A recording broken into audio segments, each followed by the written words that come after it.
السلام علیکم ورحمۃ اللہ تعالی وبرکاتہ۔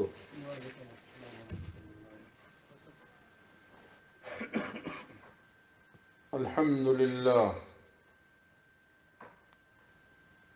الحمد للہ حمد الشاکرین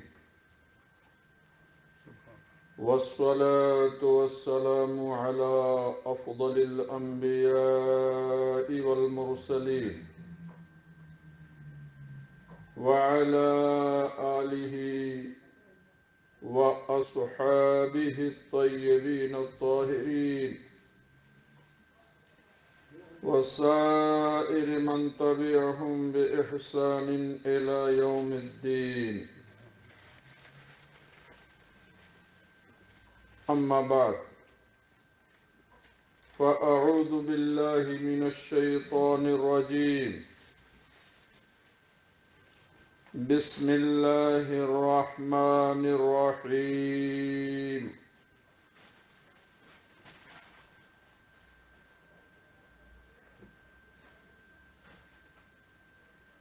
قل لا أسألكم عليه أجرا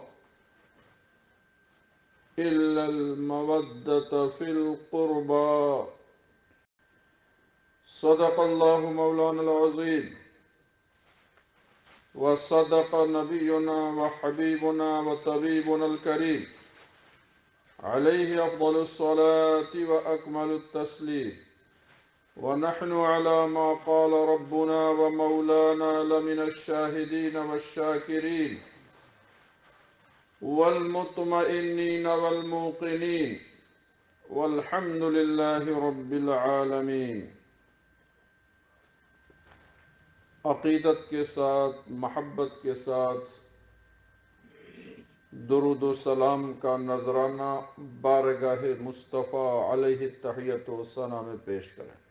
الصلاۃ والسلام علیک یا سیدی یا رسول اللہ، الصلاۃ والسلام علیک یا سیدی یا نبی اللہ، وعلى آلك وأصحابك يا سيدي يا خير خلق الله۔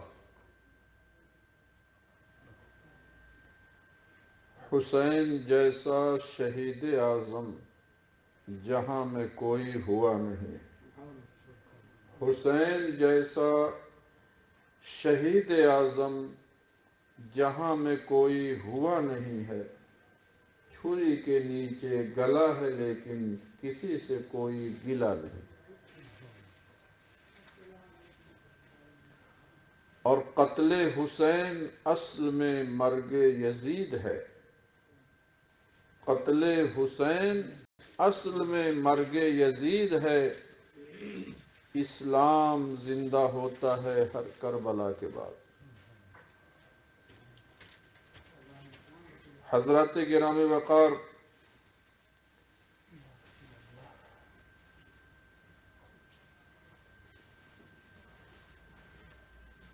کربلا سے متعلق، عاشورہ سے متعلق کئی پہلو آپ کے سامنے واضح کیا گیا۔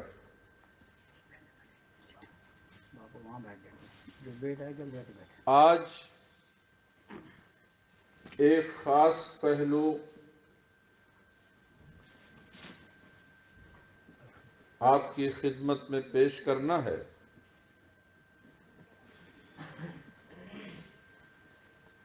کہ خارجی حضرات جو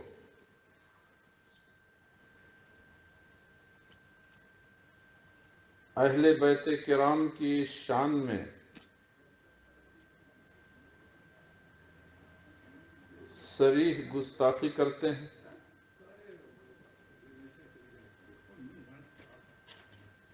بلکہ یوں کہہ لیجئے کہ وہ خارجی جو یزیدی ہیں، انہوں نے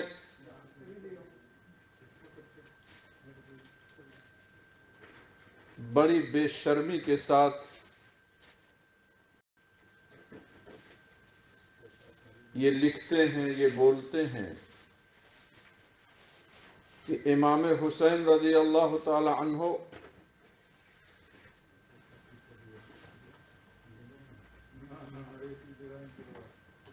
نے بغاوت کی، خلیفہ مسلمین کے خلاف اٹھ کھڑے ہوئے،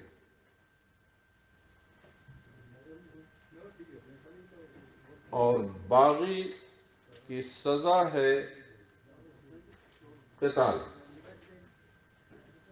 یا تو بغاوت سے وہ باز آئے یا تو پھر سزا بھگتنے کے لیے تیار ہو جائے۔ یہ کہا یزید کی بیعت تو سارے لوگوں نے کر لی تھی، وہ تو امیر المومنین ہو چکے تھے، امیر المومنین کے خلاف اٹھ کھڑا ہونا یہ بغاوت۔ یزید کو صرف امیر المومنین ہی نہیں بلکہ وہ لکھتے ہیں، کہتے ہیں کہ اسلام کا ایک عظیم سپاہی،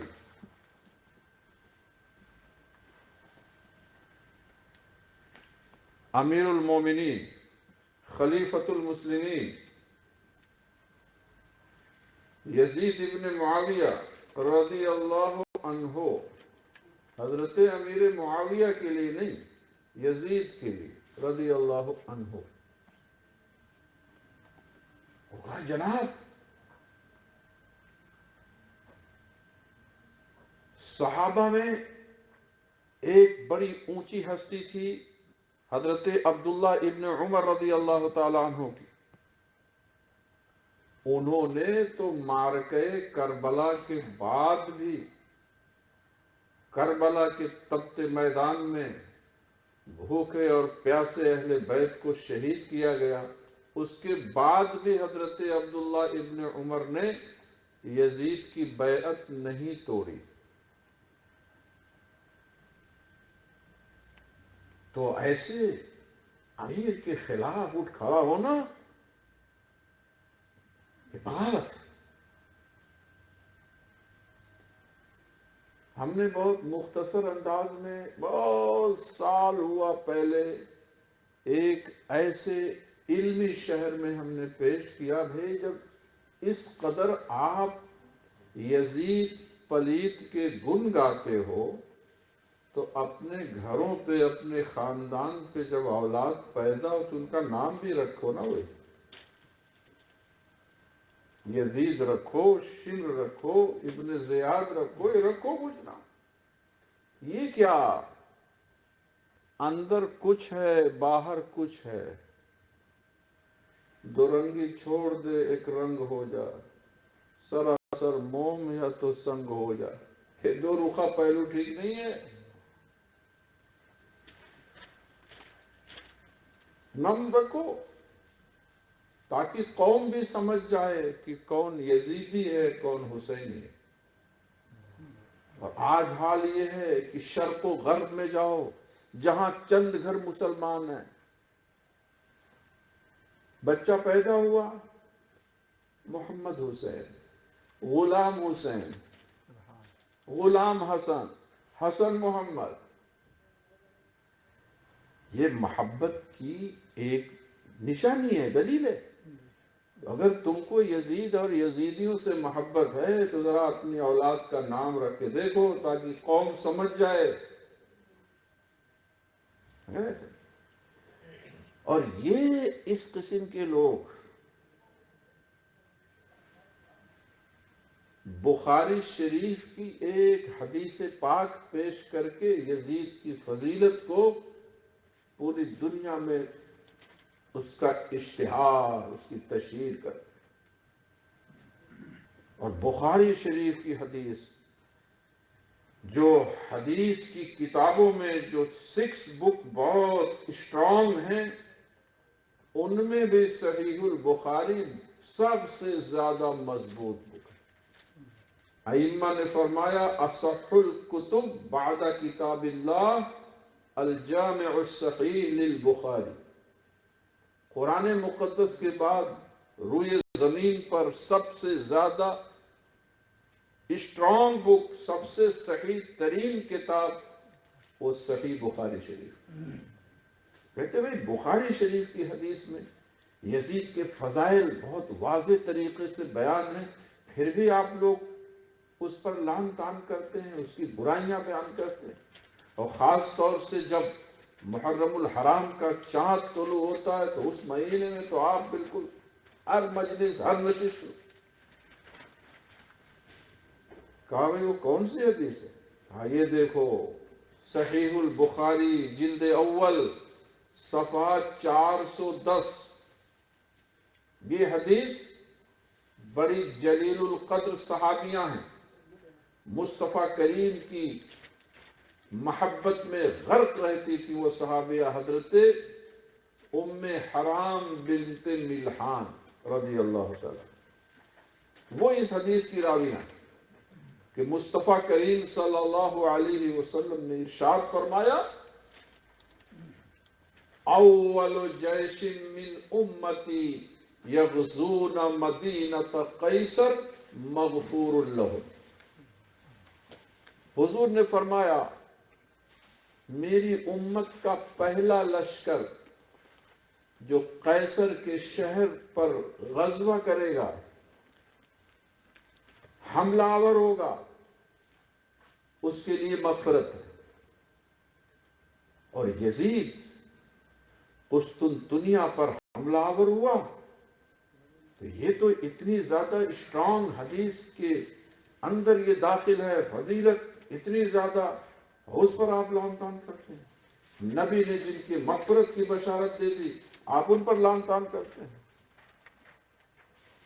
تو میرے بھائیوں، ہم نے بہت مختصر انداز میں چند پہلو کو واضح کیا۔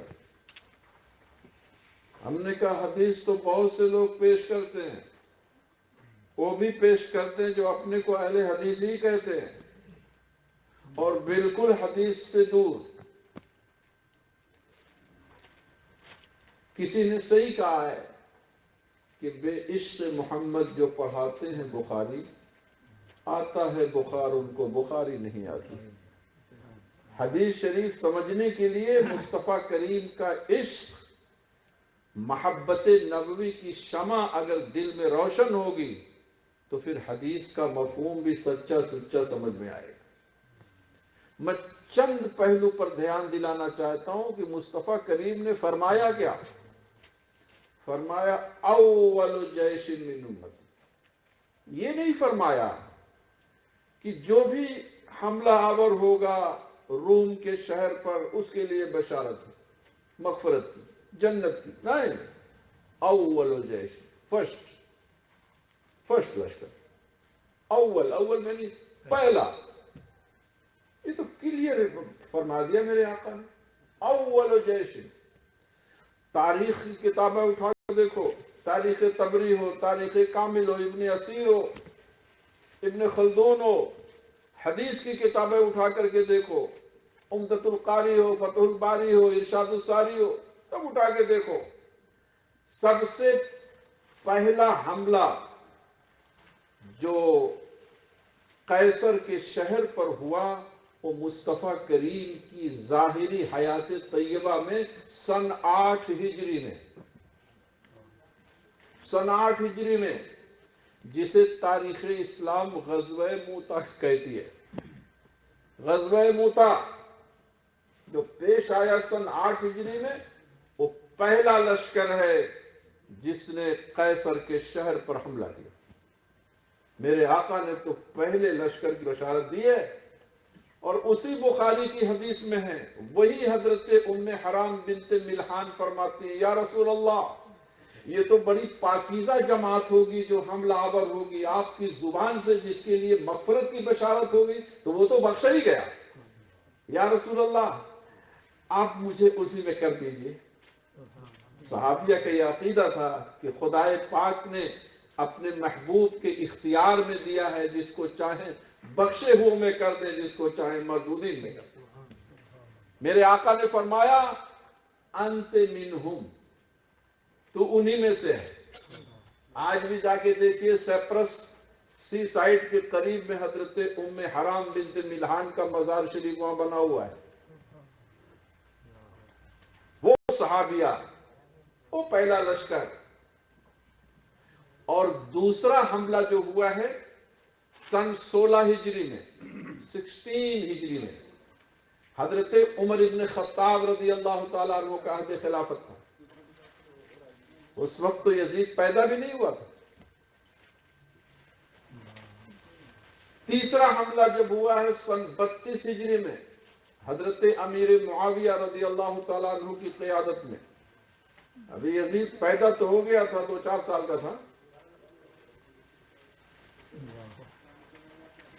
پھر چوتھا حملہ سن 42 ہجری میں ہوا، جلیل القدر صحابی رسول حضرت بسر بن ارطاط رضی اللہ تعالیٰ عنہ کی قیادت میں. پھر سن 46 ہجری میں پانچواں حملہ ہوا،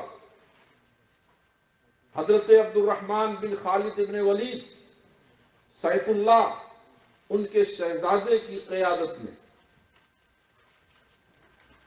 پھر سن 50 ہجری میں حملہ ہوا.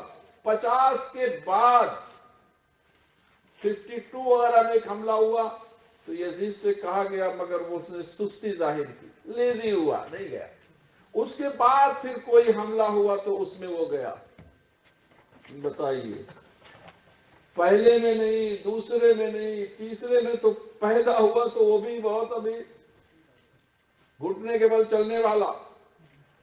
اور کہاں یزید کو کھینچ کر کے اس حدیث میں داخل کر دیا تھا. ایسی موقع پر دانشوروں نے کہا ہے کہ کہاں کی اینٹ کہاں کا روڑا، بھانمتی نے کنبا جوڑا.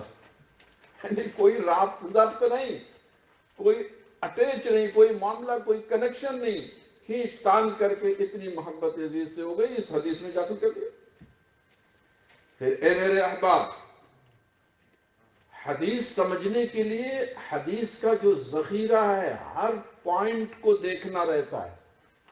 محدثین فرماتے ہیں، ائمہ فرماتے ہیں، الاحادیث یفسر بعضها بعضا. بعض حدیث کو سمجھنا ہے تو دوسری حدیث پڑھیں گے، تیسری پڑھیں گے، اس سے اس کی وضاحت ہوتی ہے، وہ کلیئر ہوتے ہیں. مصطفیٰ جان رحمت صلی اللہ علیہ وسلم نے جو یہ مغفرت کی بشارت دی، یہ اس فوج کے بارے میں جو سمندری راستے سے، سی سائڈ سے حملہ آور ہوا تھا، اس کے لیے. اور سی سائڈ سے جو پہلا لشکر حملہ آور ہوا مدینہ قیصر پر، قسطنطنیہ پر، وہ حضرت عقبہ بن عامر جہنی صحابی رسول ہیں. ان کا مزار پر انوار ایجپٹ، مصر میں، قاہرہ میں بحمد تعالی زیارت کا شرف حاصل ہوا ہے ان کی قیادت میں. یہ تو سی سائڈ سے کسی حملے میں تھا ہی نہیں.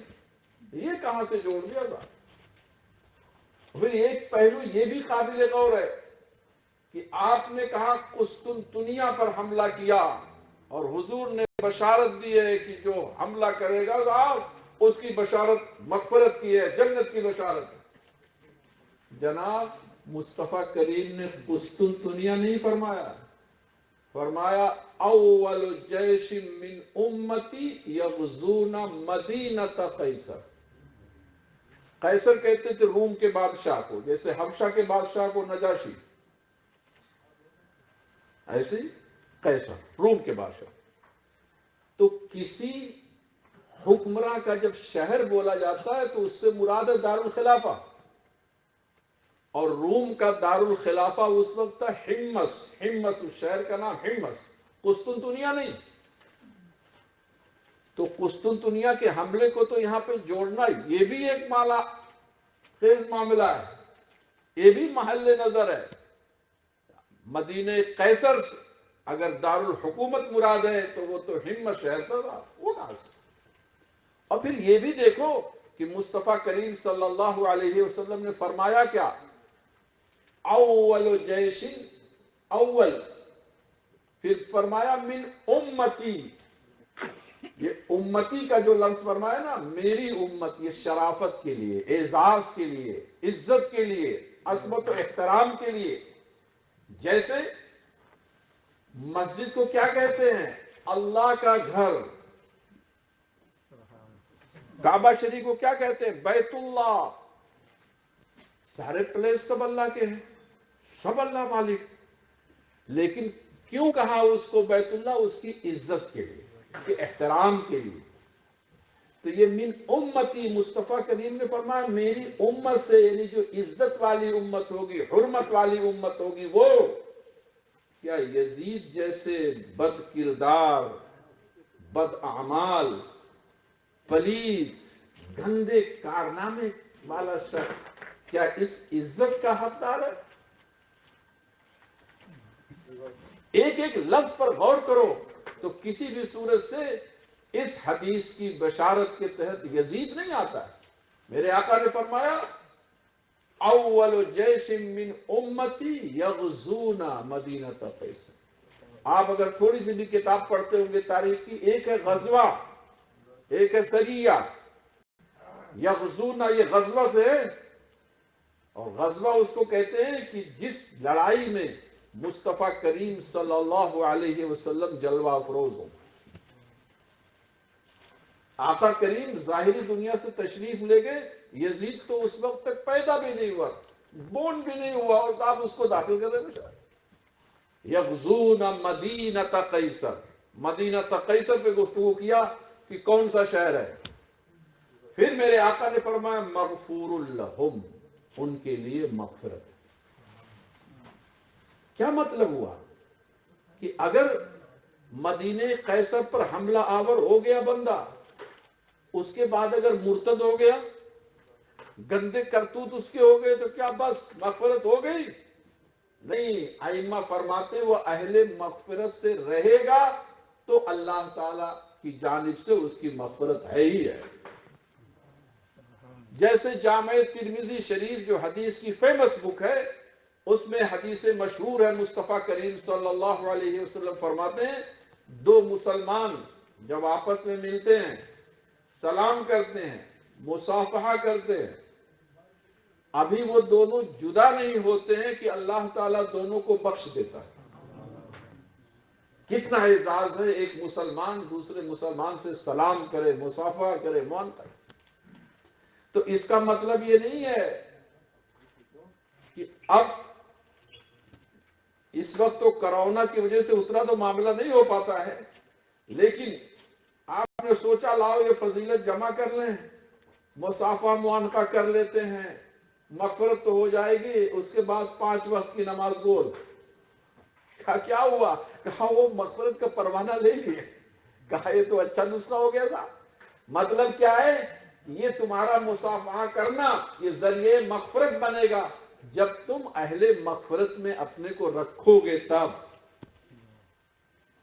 فرائض و واجبات کی پامالی نہیں کرو گے، کبائر گناہ سے پرہیز کرو گے، حرام حلال کی تمیز کرو گے، تو اللہ تبارک و تعالی اپنے محبوب کریم کے طفیل، تم نے سلام کیا، مصافحہ کیا، خدا نے تمہیں بخش دیا. یہ معاملہ ہے. اور یہ کہنا کہ حضرت عبداللہ ابن عمر رضی اللہ تعالی عنہ جیسا جلیل القدر صحابی، متبع سنت، مارکے کربلا پیش آنے کے بعد بھی انہوں نے بیعت نہیں توڑی، یہ تمہاری دلیل بہت ہی لوز ہے. کیوں نہیں توڑی؟ اس کا ریزن سمجھو. حضرت عبداللہ ابن عمر کی حیثیت بہت اونچی تھی. یزید کے ظلم و ستم کا بازار گرم تھا. آپ کو تاریخ تھوڑی سی پڑھیں تو آپ کو معلوم ہے کہ اس کے فوجیوں نے مدینہ طیبہ پر حملہ کیا، مسجد نبوی شریف کی حرمت پامال کی، منبر اقدس کے پاس گھوڑے باندھے، 3 دن تک اذان نہیں ہوئی مسجد نبوی میں، گھوڑوں نے وہاں پاخانہ کیا، لیل کیا. کعبۃ اللہ شریف پر حملہ کیا، کعبۃ اللہ شریف کے غلاف پر آگ تک لگائی، اس کی دیوار کے پتھر کچھ مخدوش ہوئے. مدینہ والوں پر کیا ظلم و ستم کے پہاڑ توڑے. یہ سب آپ کی نظروں کے سامنے ہے. اس کے ظلم و ستم بربریت کی وجہ سے حضرت عبداللہ ابن عمر رضی اللہ تعالیٰ عنہ کو اپنے جان کا خطرہ محسوس ہوا. شریعت ایسے موقع پر رخصت دیتی ہے. تو کبھی کوئی بزرگ رخصت پر عمل کر لیتے ہیں اور وہ جگر گوشے بطول نماز رسول وہ بھی چاہتے تو رخصت پر عمل کر سکتے تھے، لیکن انہوں نے عزیمت پر عمل کیا اور اعلان کر دیا کہ مرد حق باطل سے ہرگز خوف کھا سکتا نہیں، سر کٹا سکتا ہے لیکن سر جھکا سکتا نہیں.